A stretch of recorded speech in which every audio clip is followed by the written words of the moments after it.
ಅಂಬಾನಿಗೆ 1,00,000 ಕೋಟಿ ಲಾಭ. ಸಂತೋಷ್ ಲಾಡ್ ಬೆಂಕಿ ಪ್ರಶ್ನೆ. BSNL ಜಾಗದಲ್ಲಿ ಜಿಯೋ ಬಂದಿದ್ದೇಗೆ?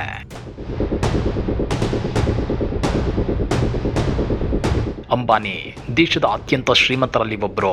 ಹೀಗಿದ್ರು ಅಂಬಾನಿಗೆ ಕೇಂದ್ರ ಸರ್ಕಾರ 1,00,000 ಕೋಟಿ ಲಾಭ ಮಾಡಿಕೊಡ್ತಾ ದೇಶದ ಉದ್ದಗಲಕ್ಕೂ ಇದ್ದ BSNL ಟವರ್ಗಳ ಜಾಗದಲ್ಲಿ ಜಿಯೋ ಟವರ್ಸ್ ಬಂದಿದ್ದೇಗೆ? ಏನಿದು ಸಚಿವ ಸಂತೋಷ್ ಲಾಡ್ ಬೆಂಕಿ ಪ್ರಶ್ನೆ ಅಂದ್ರ ಅದನ್ನ ಡೀಟೇಲ್ ಆಗಿ ತೋರಿಸ್ತೀವಿ. ಆದ್ರೆ ಅದಕ್ಕಿಂತ ಮೊದಲು ಹಲೋ ಕನ್ನಡ ಯೂಟ್ಯೂಬ್ ಚಾನಲ್ ಅನ್ನ ಸಬ್ಸ್ಕ್ರೈಬ್ ಮಾಡ್ಕೊಳ್ಳಿ. ಹಾಗೇನೇ ಪಕ್ಕದಲ್ಲಿರೋ ಬೆಲ್ ಬಟನ್ ಅನ್ನು ಪ್ರೆಸ್ ಮಾಡಿ. ಬೆಂಕಿ ಸಚಿವ ಸಂತೋಷ್ ಲಾಡ್ ಕೇಂದ್ರ ಸರ್ಕಾರದ ವಿರುದ್ಧ ಬೆಂಕಿ ಬಿರುಗಾಳಿ ಅಂತ ಪ್ರಶ್ನೆಗಳನ್ನ ಎತ್ತಿದ್ದಾರೆ. ಇಂಥ ಪ್ರಶ್ನೆಗಳನ್ನ ಯಾವ ಮೈನ್ ಸ್ಟ್ರೀಮ್ ಮಾಧ್ಯಮಗಳು ಎತ್ತುತ್ತಿಲ್ಲ. ಹಾಗಾದ್ರೆ ಏನದು ಪ್ರಶ್ನೆ? ಅದುವೇ ದೇಶದ ಅತ್ಯಂತ ಶ್ರೀಮಂತರಲ್ಲಿ ಒಬ್ಬರಾದ ಅಂಬಾನಿಯವರ ಆಸ್ತಿಯ ಬಗ್ಗೆ, ಅವರಿಗೆ ಬಂದ 1,00,000 ಕೋಟಿ ಲಾಭದ ಬಗ್ಗೆ.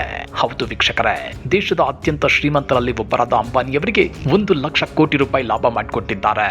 ಅಂಬಾನಿ ದೇಶಕ್ಕೆ ಏನ್ ಮಾಡಿದ್ದಾರೆ ಅಂತೇಳಿ ಕಾರ್ಮಿಕ ಸಚಿವ ಸಂತೋಷ್ ಲಾಡ್ ಪ್ರಶ್ನೆ ಮಾಡಿದ್ದಾರೆ. ಇವತ್ತು ಬೆಂಗಳೂರಲ್ಲಿ ಸಚಿವ ಸಂತೋಷ್ ಲಾಡ್ ಎತ್ತಿರೋ ಈ ಬೆಂಕಿ ಪ್ರಶ್ನೆಗೂ ಕೇಂದ್ರ ಸರ್ಕಾರ ಮತ್ತು ಬಿಜೆಪಿ ನಾಯಕರು ಮೌನ ವಹಿಸಿರೋದು ಮೌನಂ ಅಂಗೀಕಾರಂ ಅಂದಂತಿದೆ. 2014ರಲ್ಲಿ BSNL ಅಲ್ಲಿ 35,000 ಟವರ್ಗಳಿದ್ವು.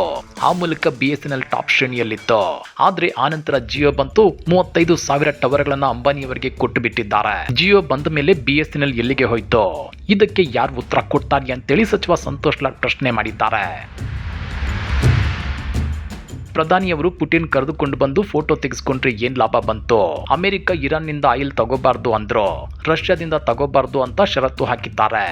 ದೇಶ ಮುಖ್ಯ ಅಂತ ಹೇಳಿ ಏನ್ ಮಾಡ್ತಿದ್ದಾರೆ? ದಿನ ಬೆಳಗ್ಗೆ ಎದ್ರೆ ಭಾರತ್ ಮಾತಾ ಕಿ ಜೈ ಅಂತ ಹೇಳ್ಕೊಂಡು ಓಡಾಡ್ಬಿಟ್ರೆ ಸಾಕ ಅಂತೇಳಿ ಪ್ರಧಾನಿ ವಿರುದ್ಧ ಸಚಿವ ಸಂತೋಷ್ ಲಾಡ್ ಕಿಡಿಕಾರಿದ್ರು.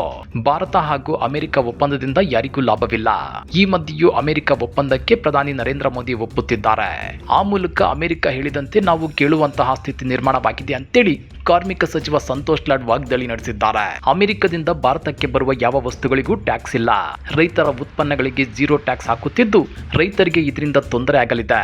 ಇಂತಹ ವಿಚಾರಗಳ ಬಗ್ಗೆ ಪರಾಮರ್ಶೆ ಮಾಡಬೇಕಾದ ಬಿಜೆಪಿಗರು ಪ್ರಧಾನಿಗಳ ನಡೆ ವಿರುದ್ಧ ಯಾಕೆ ಮಾತನಾಡ್ತಿಲ್ಲ ಅಂತೇಳಿ ಪ್ರಶ್ನೆ ಮಾಡಿದ್ದಾರೆ. ಇದೇ ಸಂದರ್ಭದಲ್ಲಿ ಕಾಂಗ್ರೆಸ್ ಶಾಸಕರ ವಿದೇಶಿ ಪ್ರವಾಸದ ಬಗ್ಗೆ ಮಾತನಾಡಿರೋ ಸಚಿವ ಸಂತೋಷ್ ಲಾಡ್, ಬಿಜೆಪಿ ಸರ್ಕಾರ ಮಾಡುವಾಗ ಅವರ ಶಾಸಕರು ಎಲ್ಲಿಗೆ ಹೋಗಿದ್ರು? ಅವರ ಪ್ರವಾಸದ ಬಗ್ಗೆ ಹೇಳ್ಬೇಕಾ? ವಿದೇಶಕ್ಕೆ ಹೋಗಿರುವ ನಮ್ಮ 10-20 ಶಾಸಕರಿಂದ ಅಲ್ಲಿ ಹೋಗಿ ರಾಜಕಾರಣ ಮಾಡಲು ಸಾಧ್ಯವೇ? ಅವರೇನು ಅಲ್ಲಿಗೆ ಹೋಗಿ ಮತಗಳನ್ನ ಹಾಕುತ್ತಾರಾ? ಸರ್ಕಾರದಿಂದ ಅಥವಾ ವೈಯಕ್ತಿಕವಾಗಿ ವಿದೇಶಿ ಪ್ರವಾಸ ಹೋಗಿದ್ದರ ಬಗ್ಗೆ ನನಗೆ ಮಾಹಿತಿ ಇಲ್ಲ ಅಂತ ಹೇಳಿದ್ದಾರೆ. ಹಾಗಾದ್ರೆ ಸಚಿವ ಸಂತೋಷ್ ಲಾಡ್ ಎತ್ತಿರೋ ಈ ಗಂಭೀರ ಪ್ರಶ್ನೆಗಳ ಬಗ್ಗೆ ನೀವೇನಂತೀರಾ? ದೇಶದಲ್ಲಿ BSNL ಟವರ್ಗಳ ಜಾಗದಲ್ಲಿ ಜಿಯೋ ಬಂದು ಕೂತಿದ್ದಾದ್ರೂ ಹೇಗೆ? ಬಡವರಿಗೆ ಉಚಿತ ಯೋಜನೆಗಳನ್ನ ಕೊಟ್ರೆ ತಪ್ಪು ಅನ್ನೋ ಕೇಂದ್ರ ಸರ್ಕಾರ ಅಂಬಾನಿ ಅದಾನಿಯವರಂತ ಶ್ರೀಮಂತ ಉದ್ಯಮಿಗಳಿಗೆ ಲಕ್ಷ ಕೋಟಿಗಳ ಲೆಕ್ಕದಲ್ಲಿ ಅನುಕೂಲ ಮಾಡಿ ಕೊಡ್ತಿರೋದು ಎಷ್ಟು ಸರಿ? ಕಮೆಂಟ್ ಮಾಡಿ, ವಿಡಿಯೋ ಲೈಕ್ ಮಾಡಿ, ಶೇರ್ ಮಾಡಿ. ಇಂಥ ಮತ್ತಷ್ಟು ರೋಚಕ ರಾಜಕೀಯ ಸುದ್ದಿಗಳನ್ನ ಮಿಸ್ ಮಾಡದೆ ನೋಡಬೇಕು ಅಂದ್ರೆ ಹಲೋ ಕನ್ನಡ ಯೂಟ್ಯೂಬ್ ಚಾನಲ್ ಅನ್ನ ಸಬ್ಸ್ಕ್ರೈಬ್ ಮಾಡ್ಕೊಳ್ಳಿ.